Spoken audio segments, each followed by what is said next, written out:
Jadi justru karena ini di tengah pandemi, maka mari kita bersama-sama tampilkan kedewasaan politik kita.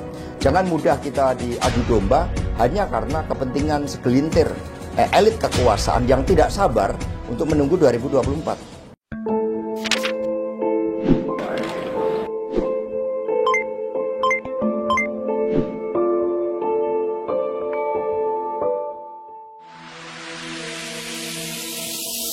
Hasto Kristianto adalah Sekretaris Jenderal Partai Demokrasi Indonesia Perjuangan. Dia menjabat sebagai Sekjen DPP PDIP sejak 2015 hingga sekarang. Pria kelahiran Yogyakarta 7 Juni 1966 itu mengawali karir politiknya di PDI Perjuangan. Pada 2002, Hasto menjabat sebagai Wakil Sekretaris Bidang 2, Media Massa dan Penggalangan DPP PDI Perjuangan. Tidak lama kemudian lulusan Fakultas Teknik UGM itu mencalonkan diri sebagai anggota DPR. Dia terpilih sebagai anggota DPR RI fraksi PDIP dari daerah pemilihan Ngawi, Magetan, Ponorogo, Pacitan, dan Trenggalek, Jawa Timur pada pemilu 2004. Saat itu Hasto mendapat amanah di Komisi 6 DPR yang menangani perdagangan, perindustrian, investasi, dan koperasi periode tahun 2004 hingga 2009. Kemudian pada 2014, Hasto yang telah menjabat sebagai Wasekjen itu dipercaya sebagai koordinator juru bicara tim pemenangan pasangan Jokowi Yusuf Kala. Hasto barulah menjabat sebagai Sekjen PDIP pada 2015, menggantikan Cahyokumolo yang saat itu menjabat sebagai Menteri Dalam Negeri. Kesibukan Hasto saat ini ikut terlibat dalam mempersiapkan kader-kader PDIP yang maju sebagai calon kepala daerah pada Pilkada 2020. Di tengah persiapan itu juga, PDIP sedang menghadapi beberapa isu nasional terkait sahnya Omnibus Law Cipta Kerja maupun pandemi virus corona yang belum juga selesai. Lalu bagaimana PDIP menyikapi Omnibus Law Cipta Kerja yang mendapat sorotan tajam dari sejumlah pihak? Selain itu, apa langkah PDIP agar Pilkada 2020 bisa berjalan lancar di tengah pandemi sejak mulai kampanye hingga hari pemilihan? Assalamualaikum warahmatullahi wabarakatuh. Salam damai sejahtera buat kita semua. Saya Febi Mahendra Putra, wartawan Tribun Network di Jakarta. Kali ini saya bersama orang yang sangat terkenal akhir-akhir ini, Mas Hasto Kristianto, Sekretaris Jenderal Dewan Pimpinan Pusat Partai Demokrasi Indonesia Perjuangan. Selamat pagi Mas Hasto. Pagi Mas Febi, apa kabar? Baik Mas Hasto, salam sehat. Mas Hasto, kita mau ngobrol nih akhir-akhir ini setelah DPR meloloskan Undang-Undang Cipta Kerja alias Omnibus Law, banyak reaksi beragam. Bahkan ada demo di berbagai kota yang kemudian mempersoalkan itu. Menurut Mas Hasto bagaimana sih sebenarnya Undang-Undang Cipta Kerja yang lolos dari DPR, yang hasil kerja DPR bersama pemerintah? Ya, pertama demonstrasi adalah bagian dari hak konstitusional warga untuk mengekspresikan dan kemudian menyampaikan pendapatnya, itu dijamin oleh konstitusi. Hanya PDI Perjuangan sangat memperhatinkan kemudian ketika ada pihak-pihak yang merusak sarana publik sehingga gambaran Indonesia yang berkeadaban itu kemudian langsung dicederai oleh berbagai aksi-aksi sepihak. Apalagi kita lihat juga secara internasional itu kan berkembang ada suatu kelompok baru yang mengembangkan ideologi anarkisme itu, yang tidak percaya kepada negara, tidak percaya kepada korporasi, dan kemudian tidak percaya pada segala bentuk kemapanan, dan mereka lah melakukan berbagai aksi-aksi perusakan publik itu meruntuhkan seluruh aspek kemanusiaan itu. Apalagi kita lihat yang namanya undang-undang itu kan di tingkat implementasinya para pendiri bangsa ini sudah menegaskan akan sangat ditentukan oleh semangat penyelenggara negara. Betapa undang-undang kita suatu hal yang sangat bagus, tetapi di tingkat implementasinya penuh dengan semangat totaliter seperti zaman Pak Harto, maka penyelenggara negara yang menjalankan sistem yang otoritarian ini akhirnya berhadapan dengan rakyat itu. Nah, Pak Jokowi Haji Ma'ruf Amin kan pemimpin yang berasal dari rakyat. Dengan demikian, PDI Perjuangan meyakini bahwa beliau akan di dalam semangat penyelenggaraan negara, semangat menjalankan undang-undang cipta kerja itu akan dijalankan sepenuhnya untuk kepentingan bangsa dan negara. Ini yang seharusnya harus dilihat, bahwa perbedaan itu boleh, tetapi perbedaan jangan sampai merusak, perbedaan jangan sampai memecah persatuan bangsa. Apalagi ada pihak-pihak yang memanas-manasin karena kepentingan politik 2024. Ini yang sangat disayangkan oleh PD Perjuangan. Maka mari kita tingkatkan dialog. Toh ada sebuah mekanisme bagi yang tidak setuju untuk mengikuti Mahkamah Konstitusi. Demokrasi itu kan suatu mekanisme untuk penyelesaian konflik. Jadi dengan demikian mari semua pihak sebaiknya mengendalikan diri. PDI Perjuangan pun sebagai partai politik pengusung utama pemerintahan Pak Jokowi akan terus melakukan dialog bersama dengan tokoh-tokoh masyarakat dan khususnya para mahasiswa dan kaum buruh. Mas Hasto, PDI Perjuangan kan sudah menyatakan diri sebagai partainya wong cilik. Nah, banyak orang menilai bahwa isi dari Undang-Undang Cipta Kerja itu tidak care atau tidak friendly atau tidak berpihak pada wong cilik, terutama pada soal pesangon, soal perlindungan buruh. Sebenarnya gimana menurut? Ya itu kan bagian dari isu yang dimainkan kan secara masif. Kemudian tujuannya memang mendiskreditkan pemerintahan Pak Jokowi. Mereka punya target maksimum, mereka punya target minimum. Target minimum adalah menciptakan suatu instabilitas politik. Ketika seluruh kepala daerah bertemu dengan para demonstran, banyak yang bertanya, termasuk Prof. Nurdin Abdullah. Banyak yang belum membaca undang-undang tersebut. Sehingga harus dibedakan undang-undang ketika dalam draft pembahasan, undang-undang ketika masuk di dalam sebuah keputusan. Dan sekali lagi, karakter pemimpin itu akan sangat menentukan bagaimana implementasi undang-undang. Zaman Pak Harto, undang-undangnya bagus semua, tetapi watak pemerintahannya kan berpihak pada asing, menjual kekayaan negara. Itu kan oleh Pak Harto. Ini yang harus kemudian kita lihat, bahwa Pak Jokowi Haji Ma'ruf Amin benar-benar berasal dari rakyat, karena itulah akan menggunakan seluruh instrumen undang-undang tersebut untuk kepentingan rakyat. Bagi PD Perjuangan sebagai partai wong cilik, kami sudah tunjukkan. Pak Jokowi misalnya punya instrumen kebijakan sosial. Kami melakukan kebijakan realokasi anggaran. Pak Jokowi juga bekerja penuh untuk memastikan agar di tengah krisis ini rakyat mendapatkan jaminan terhadap penghidupan yang layak. Maka instrumen sosial dipakai, realokasi anggaran dilakukan, dan beliau juga bekerja keras. Jadi justru karena ini di tengah pandemi, maka mari kita bersama-sama tampilkan kedewasaan politik kita. Jangan mudah kita diadu domba hanya karena kepentingan segelintir elit kekuasaan yang tidak sabar untuk menunggu 2024. Tapi Mas Hasto melihat ya, konten dari Undang-Undang Cipta Kerja itu memang sudah kami diskusikan, memang selalu ada pro dan kontra, selalu ada dinamika. Tetapi dalam undang-undang itu kan justru juga memberikan kepastian. Tadi dikatakan misalnya tidak akan ada pesangon, buktinya ada. Tidak ada untuk cuti, buktinya juga ada. Maka mari kita lihat secara jernih dan kemudian kita awasin bersama-sama implementasi undang-undang tersebut. Apakah benar-benar menyengsarakan kaum buruh? Kita lihat ya, kalau kita bandingkan dengan negara-negara lain yang sudah mencapai sebuah kemajuan. India mencapai kemajuan, Korea Selatan mencapai kemajuan, Tiongkok tidak usah kita bandingkan kembali. Nah, kita ini sekarang terlalu asik hanya melihat ke dalam, inward looking, belum membaca sudah bergerak.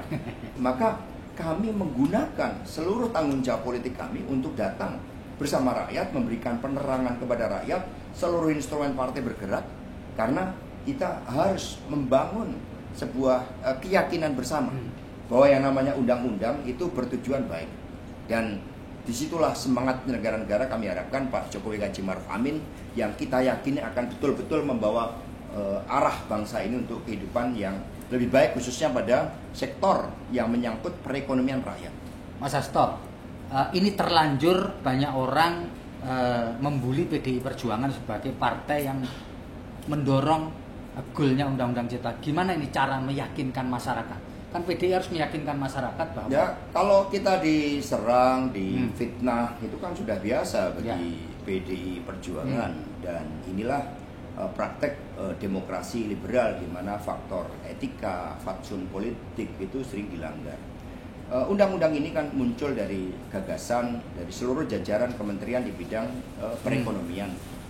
Nah, PDI Perjuangan memberikan dukungan karena kami ingin satunya kata dan perbuatan. ketika PD Perjuangan memberikan dukungan kepada pemerintah, ya kami berikan dukungan. Tetapi di dalam pembahasan itu pihak pemerintah tahu bagaimana sikap PD Perjuangan yang sangat kritis. Bagaimana kita mencoba meluruskan Berarti malah liberalisasi. justru mengkritisi ya? Kami mengkritisi di dalam pembahasan tersebut. Di Bahkan DPR, ya? kami sempat dicap sebagai oposan dan sebagainya. Tapi rakyat lupa, banyak yang lupa, bukan rakyat, maaf saya luruskan, bahwa ketika Ibu Megawati Soekarno Putri sebagai presiden pun, itu fraksi juga memberikan sebuah kritik melalui pembahasan undang-undang, contohnya undang-undang free trade zone dan sebagainya. Jadi di dalam pembahasan itu kami mengawal undang-undang tersebut agar tetap pada relnya, rel konstitusional kita, rel keberpihakan pada kepentingan bangsa dan negara. Tapi begitu diputuskan, ya kami memberikan dukungan sepenuhnya. Itu sikap dari PD Perjuangan. Kami tidak mengenal istilah tinggal gelanggang colong pelayu. Kami tidak kenal. Kami segala sesuatunya sekarang kami hadapi. Nah, apapun persoalannya, partai harus hadir. Mas, ada satu tuduhan bahwa undang-undang ini merupakan konspirasi antara pengusaha, pemerintah, dan politisi yang cenderung menguntungkan pengusaha dengan dalih supaya investasi masuk ke Republik ini. Menurut Mas Hasto gimana sih? Ini adalah cara pandang. Mengapa negara-negara lain mampu melaju dengan cepat? Ya. Karena cara pandangnya positif. Berpikir positif menghasilkan sebuah tindakan positif. Tindakan positif kalau dilaksanakan bersama-sama menghasilkan habit yang positif dan kemudian tercipta kultur yang positif. Di tengah berbagai hiruk-pikuk ini, PD Perjuangan sangat mengkhawatirkan turunnya tingkat peradaban kita. Karena segala sesuatu hanya dipandang dari faktor negatif. Mari kita lihat keputusan Pak Jokowi ketika menjadi wali kota Solo, ketika menjadi gubernur Jakarta, ketika menjadi presiden. Hal mana yang merugikan kepentingan rakyat? Hal mana yang mengorbankan kepentingan buruh? Hal mana yang membuat Pak Jokowi tidak mau berdialog dengan rakyat? Tidak ada. Jadi jangan dilihat dari aspek perspektif negatif. Kalau lihat perspektif negatif, misal saya melihat Mas Febi, ini kok gelangnya banyak sekali. Jangan-jangan Mas Febi banyak dipengaruhi oleh dukun-dukun di dalam. Misalnya, ini pikiran negatif akan menghasilkan tindakan negatif. Maka mari kita konstruksikan untuk melihat dari aspek positif dan ini akan menjadi energi kebangkitan kita. Kita sudah ketinggalan jauh dari bangsa-bangsa lain. Tahun 55, bangsa ini sudah menjadi pemimpin di antara Asia Afrika. Pemuda Indonesia menjadi pemuda pelopor pergerakan Asia Afrika. Sekarang udah bergerak, mohon maaf, tidak membaca hal-hal yang muatan strategis di dalam undang-undang, tidak membaca bagaimana rekam jejak seorang Presiden Jokowi sejak wali kota Solo, sejak gubernur Jakarta, sejak menjadi presiden, didedikasikan untuk rakyat. PDI Perjuangan tidak akan mengambil sebuah keputusan politik yang akan membahayakan keselamatan bangsa dan negara, karena kami juga bertanggung jawab pada para pahlawan bangsa, kami bertanggung jawab pada Bung Karno, kami bertanggung jawab terhadap masa depan bangsa dan negara ini. Tadi disebutkan Mas Hasto bahwa momentum ini dimanfaatkan oleh kelompok-kelompok yang berkepentingan terkait dengan tahun 2024. Maksudnya apa itu, Mas? Ya, maksudnya jelas kan, kita lihat ada beberapa elit yang memprovokasi, bisanya memprovokasi ke dalam. Tapi mereka keluar tidak. Padahal sekarang kita lihat misalnya di Timur Tengah, Palestina sudah terdesak. Padahal tugas Indonesia itu harusnya mendorong kemerdekaan Palestina, pandangan keluar.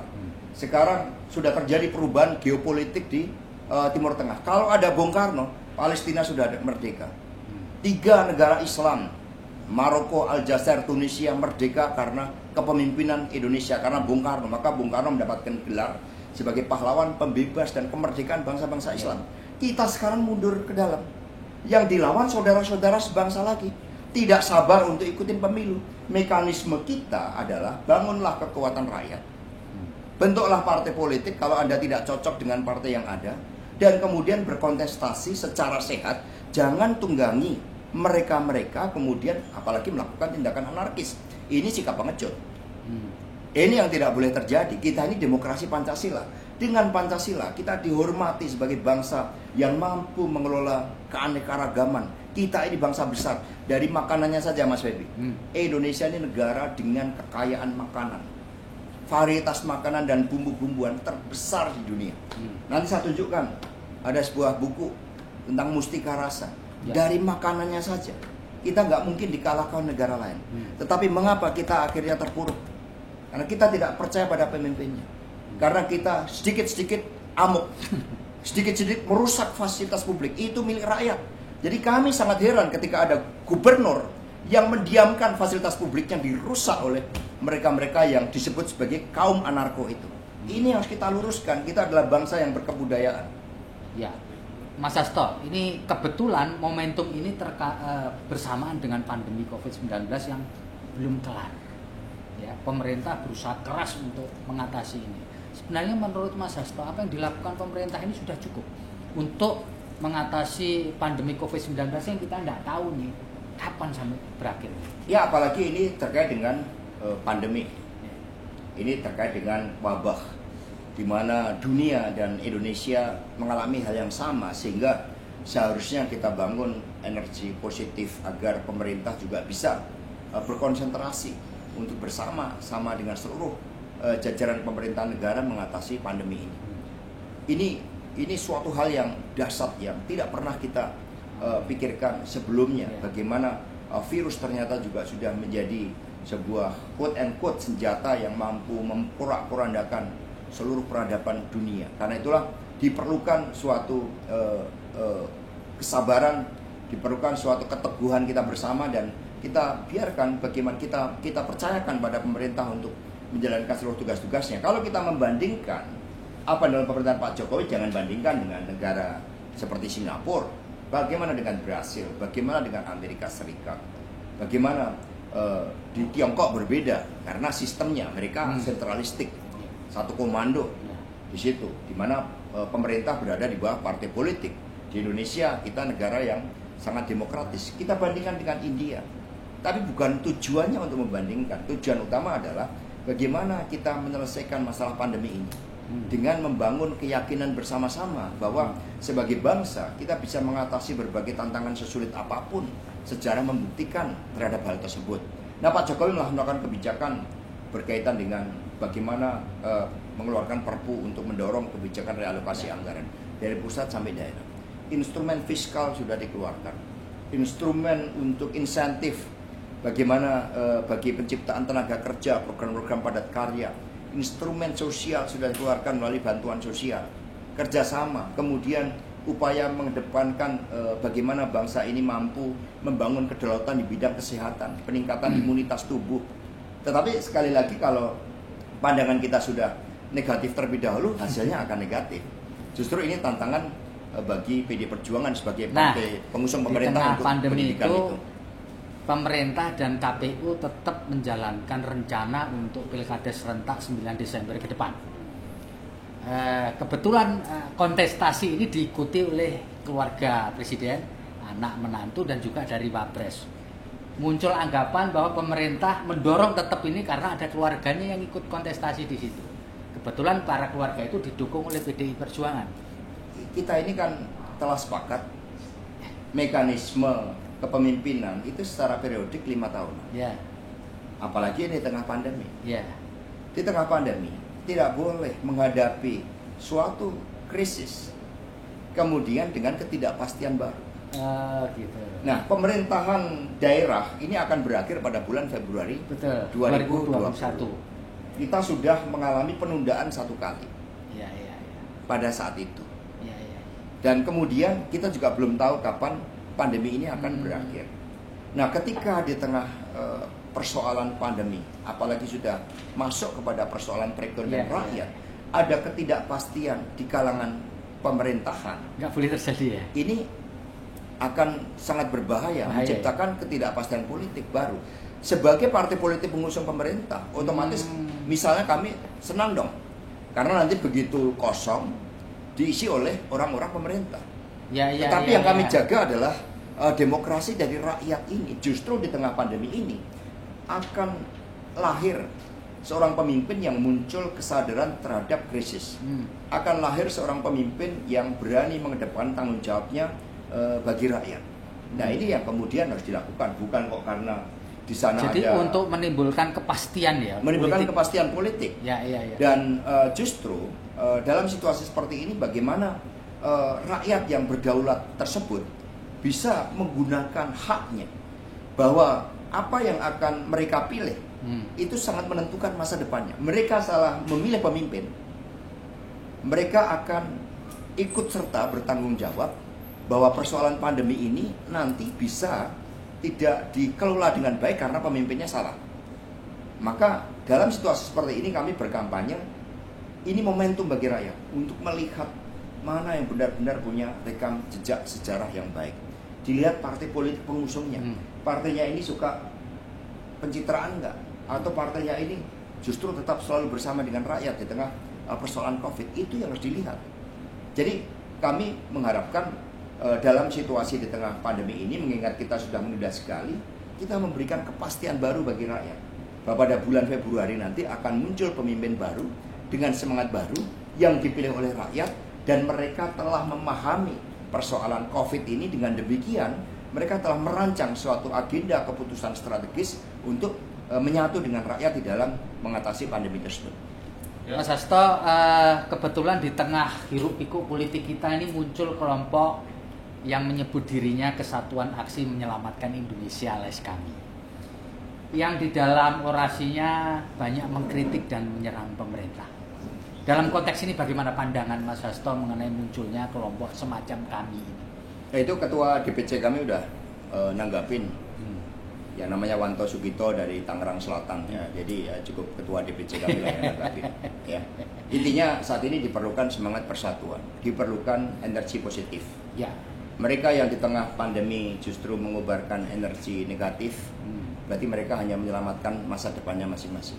Ya. Kalau mau berbicara menyelamatkan masa depan bangsa, kita berikan energi positif bagi bangsa ini. Oke. Terkait dengan Pilkada 9 Desember ke depan, Mas, apa yang ingin PDI Perjuangan dan Mas Hasto sampaikan supaya Pilkada itu tidak menjadi klaster baru di COVID-19? Ya, PDI Perjuangan tetap ya komitmennya mengedepankan keselamatan rakyat. Bahkan kalau dilakukan audit pun kami adalah partai yang paling intens di dalam melakukan edukasi, di dalam melakukan sosialisasi terhadap bahaya pandemi tersebut.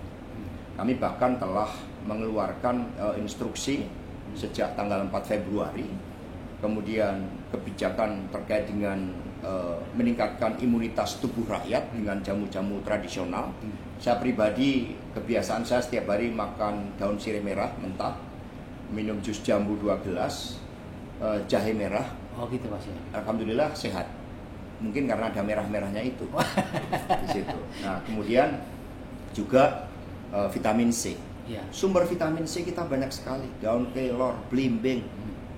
Itu sumber vitamin C luar biasa, pepaya. Jadi mari kita dorong gerakan menanam tanaman yang memberikan manfaat bagi peningkatan imunitas tubuh. Kita ini sangat subur wilayahnya. Kemudian yang kedua, kita bangun pikiran positif. Pikiran positif untuk apa? Untuk mampu mengalahkan COVID tersebut. Nah, saya selalu berpikiran positif.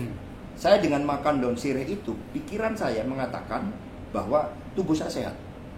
Karena tubuh kita ini makhluk ajaib, ciptaan dari Tuhan Yang Maha Kuasa, Allah Subhanahu wa Ta'ala. Ya, Tuhan Yang Maha Pengasih. Nah, dengan demikian itu yang harusnya kita lakukan. Kemudian PDI Perjuangan juga senafas dengan kebijakan Pak Jokowi. Kepala daerah dari PDI Perjuangan kami dorong kebijakan realokasi anggaran. Kantor-kantor partai menjadi pusat-pusat produksi alat pelindung diri seperti masker. Kemudian kami keluarkan instruksi untuk membentuk tim penegak disiplin agar kampanye untuk menghindari kerumunan maksimum 50 orang dengan disiplin menjaga jarak, disiplin memakai masker itu dapat dilakukan. Kita pun jaraknya udah ada 2 meter belum? Jadi 2 meter Mas. 2 meter ya udah aman. Nah, jadi itu yang kami lakukan. Jadi demi tanggung jawab terhadap rakyat untuk memberikan kepastian adanya tata pemerintahan yang memiliki legitimasi tetapi memiliki legalitas karena dipilih melalui pemilu, maka sikap dari PDI Perjuangan adalah tetap pemilu dilaksanakan pada tanggal 9 Desember dan mari justru ini menjadi tantangan kita untuk menunjukkan disiplin nasional. Disiplin itu adalah syarat untuk mencapai cita-cita bangsa. Jangan berharap kita ini maju, siapapun yang menjadi pemimpin, ketika demo merusak sarana publik. Ketika yang berkembang adalah rasa curiga, energi negatif, jangan berharap bangsa ini maju. Mas Hasto, tahun 2020 ini Q2 dan Q3 kita dinyatakan minus pertumbuhan ekonomi. Artinya kita masuk ke resesi ekonomi ya. Apa yang PDI Perjuangan harapkan supaya tahun 2021 moga-moga Q4 ini juga kita tidak negatif lagi, supaya perekonomian kita ini lebih baik, karena kita nggak tahu juga apakah vaksin ini juga nanti akan bisa mengatasi pandemi COVID-19. Protokol utama adalah keselamatan rakyat. Nomor satu ya. Maka PDI Perjuangan mendorong gerakan menanam tanaman yang bisa dimakan. Tanaman pendamping beras. Jadi jangan sampai rakyat lapar. Itu prinsip yang pertama. Yang kedua, kesehatan untuk rakyat. Sistem imunitas tubuh untuk rakyat. Itu di kalangan bawah dulu yang harus kita pikirkan. Nah, di kalangan pemerintahan termasuk apa yang dilakukan oleh partai politik adalah apapun hukum tertinggi bagi negara adalah menjaga kedaulatannya, menjaga keselamatan bangsa dan negara. Ini hukum tertinggi. Dan ini yang akan dilakukan oleh Pak Jokowi. Dengan memastikan apa? Pertama, melalui kebijakan fiskal. Kebijakan moneter yang membangun stabilitas dan harapan bagi kita bisa lebih baik. Termasuk dengan adanya undang-undang cipta kerja. Ini untuk membangun ekspektasi, mengundang pihak-pihak termasuk investor untuk datang menanamkan modalnya dengan kepastian terhadap perizinan. Tidak dipermainkan ketika melakukan proses usaha, mempermudah proses untuk berusaha itu. Yang kedua, kebijakan realokasi anggaran. Ini fiskalnya. Maka didorong program-program padat karya berbasis tunai. Didorong program-program untuk food estate, untuk mengamankan kebutuhan pangan kita. Didorong program-program untuk memastikan rakyat mendapatkan pekerjaan. Itu melalui campur tangan fiskal. Yang ketiga, instrumen sosial, bantuan sosial. Ini wajib dilakukan karena fakir miskin anak terlantar dipelihara oleh negara. Tetapi yang keempat ini sangat penting. Bagaimana membangun sebuah semangat harapan bahwa kita bisa menyelesaikan masalah ini. Mereka-mereka yang mengatasnamakan dirinya pemimpin, meskipun belum teruji, tetapi justru memprovokasi adanya energi positif agar rakyat dan pemimpin bisa bersatu, bisa bangkit. Ya ini yang harus kita hadapi bersama-sama. Ini sebagai kekuatan kolektif. Buktinya dari Jogja muncul gerakan masyarakat Jogja melawan anarki. Dari Malang muncul gerakan melawan anarki. Profesor Nurdin dari Sulawesi Selatan menemui mahasiswa pendemo melakukan dialog. Jadi mari kita lakukan dialog sebagai jalan terbaik agar tidak ada lagi berbagai infiltrasi kepentingan yang mengganggu stabilitas politik kita. Padahal situasi sekarang kita memerlukan suasana yang kondusif. Jadi apa saran Mas Hasto dan PDI Perjuangan? Ini kan demo mulai jalan terus nih ya. Kita harapkan dia tidak anarkis, ya, menyampaikan pendapat yang mempersoalkan Undang-Undang Cipta Kerja. Jadi sarannya apa supaya? Ya sebaiknya kita perbanyak ini. Sekarang kan pakai webinar mudah sekali. Kita bahas konten dari undang-undang tersebut. Kemudian kita juga lihat bagaimana strategic leadership dari Pak Jokowi, kayak Haji Ma'ruf Amin, kepemimpinannya bagaimana.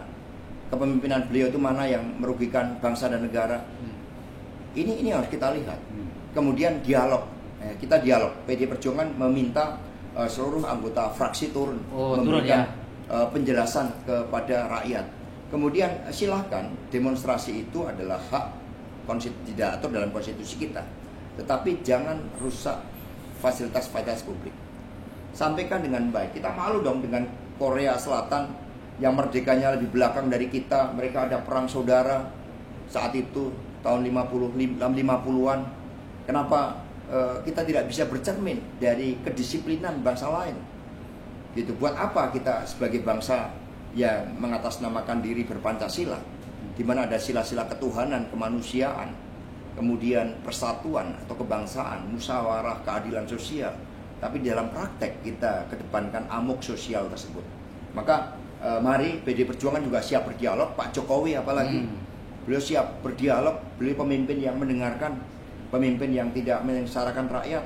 Maka ini harusnya menjadi modal bagi kita untuk membangun sekali lagi energi positif bagi kehidupan bangsa dan negara. Tahun 2024 memang masih lama. Bisa Mas Hasto jelaskan nggak mekanisme di PDI Perjuangan untuk menyaring calon pemimpin nasional kita di tahun 2024 itu bagaimana? Mekanismenya gimana, Mas? Caranya? Kita sebagai bangsa ini harus punya pandangan jauh ke depan. Ya. Nenek moyang kita itu membangun Borobudur aja 100 tahun, Ya. mereka bisa. Masa ini hanya untuk 2024 saja, banyak yang tidak sabar.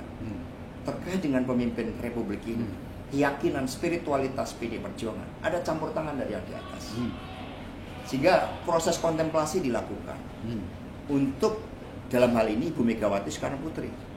Beliau setiap malam zikir, mendoakan bangsa dan negara, mendoakan juga Pak Jokowi Haji Ma'ruf Amin agar bangsa ini bisa baik, setia pada jalan kerakyatannya, pada jalan Pancasila. Dengan demikian masih terlalu dini untuk berbicara 2024 siapa yang akan dicalonkan oleh PD Perjuangan. Tetapi Kongres mengingat ini masa yang krusial, terjadi regenerasi menyeluruh, Kongres sudah menyerahkan kepada Ibu Megawati Soekarno Putri, dan proses spiritualitas Ibu Megawati Soekarno Putri inilah beliau akan berdialog, beliau akan kemudian memohon juga kepada Tuhan Yang Maha Kuasa untuk petunjuknya agar lahir pemimpin yang amanah. Tapi mekanisme formalnya gimana, Mas? Apakah lewat buktinya, survei? Bukan, kami lewat kaderisasi. Ya. Selama masa krisis ini pun hanya PDI Perjuangan yang mengadakan sekolah calon kepala daerah. Kami psikotes kami adakan secara online. Pengumuman calon sebagai tanggung jawab PDI kepada rakyat kami umumkan secara online, bahkan 4 kali. Sekolah kepala daerah kami lakukan secara online, secara daring 3 kali. Termasuk dari partai politik lain pun yang didukung oleh PDI Perjuangan, kami ikutkan proses kaderisasi. Jadi sebagai proses kaderisasi, kami berjalan secara sistemik. Tapi kalau kita belajar dari bagaimana kehadiran Pak Jokowi, PDI Perjuangan khususnya Ibu Megawati Soekarno Putri telah memelopori suatu demokrasi dari bawah. Di mana Pak Jokowi sebagai wali kota, bagus prestasinya, didorong menjadi gubernur. Dari gubernur, bagus, rakyat juga menghendaki dicalonkan sebagai calon presiden. Ini salah satu mekanisme. Ada mekanisme lain juga. Mereka yang telah punya pengalaman sebagai menteri, misalnya sebagai anggota legislatif. Dan yang sangat terpenting adalah pemahaman terhadap Indonesia. Ibu Mega seringkali bertanya, ini orang semua berbicara tentang calon presiden. Emangnya menjadi presiden itu enak? Apakah yang bersangkutan sudah keliling seluruh Indonesia dan memahami tentang keindonesiaan kita? Menjadi presiden itu berbicara tentang tanggung jawab bagi terselesaikannya masalah rakyat, tetapi sekaligus membawa sebuah tanggung jawab bagi masa depan bangsa dan negara ke arah mana yang dicita-citakan. Menjadi presiden bukan karena privilege, bahwa menjadi presiden itu enak, dapat fasilitas dari negara, bukan. Tapi dari aspek tanggung jawab, hadir sebagai pemimpin negarawan. Itulah yang dilakukan oleh PDI Perjuangan. Survei internal dilakukan juga nggak, Mas? Mekanisme survei internal? Survei ini kan koridor waktu tertentu, Ya. Setiap saat bisa berubah. Ya. Yang terpenting adalah keyakinan dari partai politik bahwa yang kami calonkan ini adalah bukan orang yang berdiri atas dasar kekuatan individual. Dia adalah seorang pemimpin yang mewakili kepentingan kolektif bangsa dan negara, sehingga harus hadir seorang pemimpin negarawan. Nah, proses inilah yang dipersiapkan oleh PDI Perjuangan dengan sebaik-baiknya, dan terbukti, Mas Febi, dari seluruh kepala daerah yang dinyatakan terbaik itu mayoritas berasal dari PDI Perjuangan. Misalnya ada Ibu Risma, ada Pak Anas, ada Pak Kanang di Ngawi, ada Pak Hendi di Semarang, ada Pak Ganjar, ada Ibu Eka di Tabanan. Kami punya begitu banyak pemimpin-pemimpin muda yang dipersiapkan oleh partai melalui proses kaderisasi secara sistemik itu. Dan inilah yang lebih penting. Persoalan siapa menjadi presiden itu nanti rakyat yang menentukan. Ketika proses itu dilalui, tapi ujung-ujungnya tetap di prerogatifnya Bu Mega ya? Ya, karena memang Ibu Mega oleh Kongres diberikan tanggung jawab itu. Dan selama ini Ibu Mega mampu benar-benar kepentingan bangsa ini sebagai driving force. Nggak ada Ibu Mega, nggak ada Ibu Risma, nggak ada Ibu Mega, tidak ada Pak Jokowi. Nah, tidak itu pula ada yang Mas. Pak Kanang. Dengan demikian, yang kita lihat adalah justru karena tanggung jawabnya itulah Ibu Mega terus melakukan kontemplasi. Bagaimana Ibu melakukan kontemplasi? Ya, secara fisik beliau suka merawat lingkungan, beliau suka tanam-tanaman, beliau mengobarkan nasionalisme dari suatu hal yang sederhana. Tetapi setiap malam beliau berzikir, berdoa untuk memohon petunjuk dari Tuhan Yang Maha Kuasa agar PD Perjuangan betul-betul hadir sebagai partai yang dipercaya oleh rakyat, dan ini menjadi spiritualitas juga bagi seluruh kader PD Perjuangan untuk membumikan Pancasila dalam kehidupan nyata. Mas, terkait dengan pilkada ini ada target nggak Mas dari PDI Perjuangan? Ya, kami baru melakukan pemetaan politik sebagai target, tentu saja ada. Dari target inilah kita rancang strategi. Strategi kami adalah dengan gotong royong. Banyak partai yang begitu mudah menyebutkan target, tapi bagi kami adalah selain mencapai target kemenangan, yaitu sebesar 60% dari yang kita ikut, bagaimana kemudian kita juga berproses meningkatkan kualitas demokrasi. Bagaimana proses pendidikan politik berjalan dengan baik. Bagaimana rakyat memilih pemimpin karena rekam jejak, bukan karena iming-iming kekuatan modal, kekuatan dana, tetapi benar-benar karena kepemimpinan yang ditawarkan dan berdasarkan rekam jejak yang baik dari calon kepala daerah. Untuk itu kami mempersiapkan dengan baik melalui psikotes. Mas Gibran yang anak Pak Jokowi saja itu wajib ikut psikotes. Beliau kami psikotes. Mas Gibran ikut sekolah partai, ikut senam, sehingga kemudian mengambil intisari dari keberhasilan yang telah dilakukan oleh kepala daerah yang lain. Karena kepala daerah yang berhasil itu kemudian menjadi pengajar dan memberikan best practices bagaimana memimpin daerah dengan baik. Ini tanggung jawab kami. Jadi kami bukan partai yang mengambil jalan pintas, ada kader dari partai lain yang bagus, kemudian kami bujuk untuk masuk ke PDI, bukan. Kami membangun organisasi ini agar wajah politik itu betul-betul berkeadaban. Mas Hasto, mumpung bertemu Mas Hasto bisa cerita nggak sedikit mengenai perjalanan karier Mas Hasto sampai menjadi politisi di PDI Perjuangan, lalu menempati posisi sebagai Sekretaris Jenderal DPP sampai 2 kali. Jarang kan ini Mas, orang yang bisa menempati posisi sekjen sampai 2 kali kan jarang. Bisa cerita nggak Mas? Ya, saya ini sebenarnya latar belakang keluarganya bukan politisi, ya keluarga biasa, common people. Terus kemudian latar belakang saya insinyur teknik kimia. Tetapi ada pengalaman spiritual saya ketika pada tahun 87 saat itu saya sebagai ketua senat, dalam situasi ketika pemerintahan otoriter. Saat itu kalau udah demo, udah diambil. Di UGM waktu itu ya? Iya, kalau ada yang berani demo, diambil satu, orang tuanya kena sanksi. Gitu, bahkan rakyat dihadapkan. Itu pada senapan. Di situ, padahal undang-undangnya bagus saat itu. Nah, kemudian saya ikut kampanye tahun 87 sebagai ketua senat di alun-alun utara. Di situ Bu Mega berpidato. Kemudian pada saat Bu Mega berpidato, entah kenapa itu kami menangis. Terharu nih ada anak Soekarno berpidato meskipun hanya sekitar 5 menit, dan disitulah saya berjanji bahwa suatu saat saya akan bergabung ke PDI saat itu. Dan kemudian saya bekerja di BUMN selama 11 tahun rekayasa industri. Setelah saya ngambil S2, saya merasa ya tiba saatnya saya untuk masuk ke politik sesuai dengan cita-cita dulu. Maka kemudian saya total masuk politik, saya sebagai tukang ketik di dalam rapat. Tapi justru dengan tukang ketik menulis notulen-notulen rapat, saya bisa memahami roh kepartian ini. Saya bisa memahami bagaimana Ibu Megawati Soekarno Putri mengambil keputusan. Itu di DPP Mas ya? Di DPP, tukang ketik di DPP, di situ. Dan kemudian saya jalanin, dan terus saya ikut kaderisasi, saya mengajar. Saya itu hobinya mengajar. Saya mengajar ADART, mengajar ideologi, mengajar manajemen partai, kebudayaan, dan kemudian menampilkan dengan cara kreatif banyak buku-buku manajemen yang baik kami terapkan. PD Perjuangan sebagai satu-satunya partai yang ber-ISO 9001-2015. Kami menyerap berbagai ilmu-ilmu manajemen, contohnya ada dari James Collins, buku Go to Great, ada The Blue Ocean Strategy juga kami terapkan. Kemudian ada buku Project Management Body of Knowledge, kami terapkan di dalam manajemen partai. Berbagai ilmu-ilmu marketing kami terapkan, sehingga kemudian ketika saya dipercaya sebagai sekjen, ya apa yang saya jalankan itu hanya menjalankan apa yang dulu pernah disampaikan oleh Ibu Mega. Ya. Bu Mega ingin berpolitik ini, jangan hanya kekuasaan.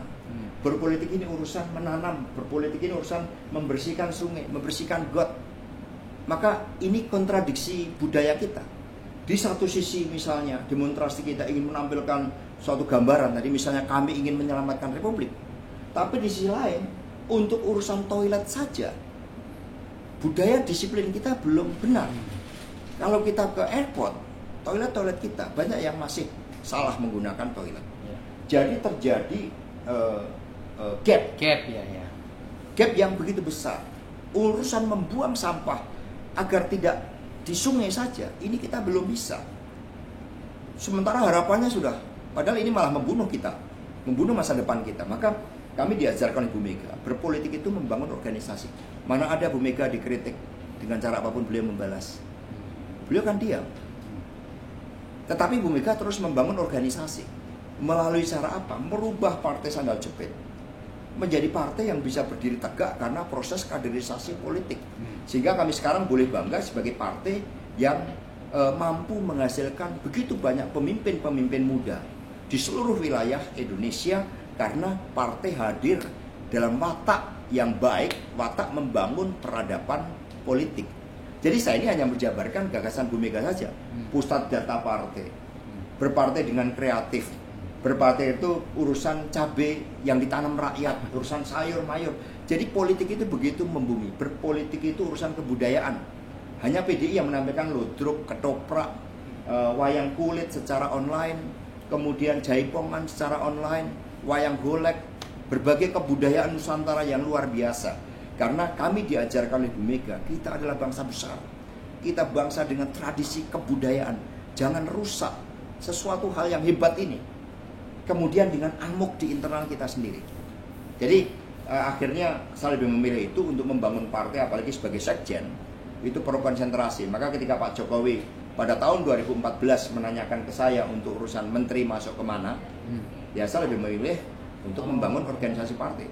2 kali saya sebenarnya ditawari dari menteri pernah ya? Ditawari, iya. Apalagi kemarin juga kan sebagai sekretaris tim pemenangan. Tetapi buat kami kan membangun organisasi partai ini jauh lebih penting daripada popularitas diri. Ideologi partai ini ya Bung Karno sama Bu Mega. Di situ inilah yang kemudian kami jabarkan. Masih banyak pekerjaan rumah yang diberikan Ibu Mega kepada saya, sehingga ini justru menjadi tantangan bagi saya untuk dapat dijalankan dengan sebaik-baiknya. PD Perjuangan juga partai paling banyak membangun kantor partai, Mas, atas nama partai.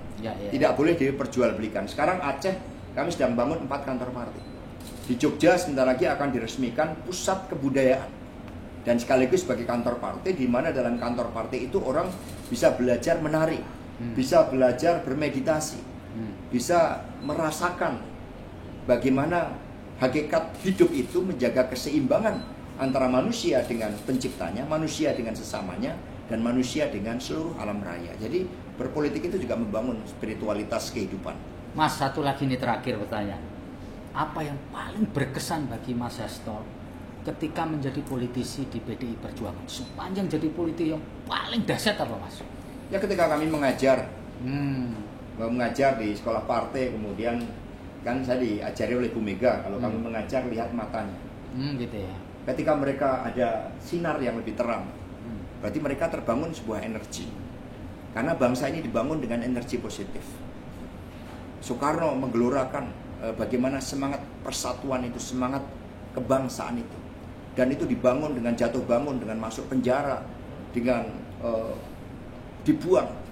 Tapi beliau kan tetap konsisten pada cita-cita untuk bangsa dan negara. Jadi ketika kami mengajar, kemudian saya merasakan apa yang Bu Mega rasakan, matanya berbinar, itu sebuah kepuasan tersendiri. Maka saya lebih memilih mengajar di partai, karena itu passion saya. Terima kasih Mas Hasto atas ngobrol kita panjang lebar. Salam sehat buat Mas Hasto dan Ibu Megawati. Demikian Tribuners, ngobrol kita dengan Mas Hasto Kristianto, Sekretaris Jenderal PDI Perjuangan. Assalamualaikum warahmatullahi wabarakatuh.